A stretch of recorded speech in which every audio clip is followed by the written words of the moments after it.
Ayan na ang dalawa, naglalaro. Alam ko na kung saan siya lulusot. Laro-laro lang yung mga bata.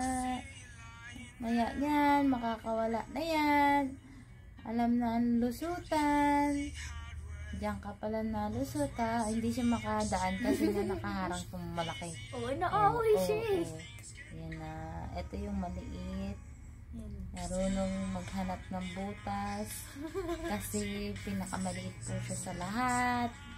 Kaya marunong po siyang maghanap. Kanina alam niya kung saan siya lulusot eh. Ayan po. Ayan na po. Ayan na po. Ayan na po. Ayan na po. Ayan na! Marunong at talino ang bata. Ayan na mama. Ayan na mama. Ayan na mama. Marunong nga. Lintik ka talaga. Galing-galing mo talaga. Alien ka ba? Muling? Alien. Ikaw kasi pinakamaliit sa lahat eh. Oo. Ano dito? Hello, Kitty Pie. Yan na din siya sa ulo. Pag malaki na kayo, injection naman kayo ha.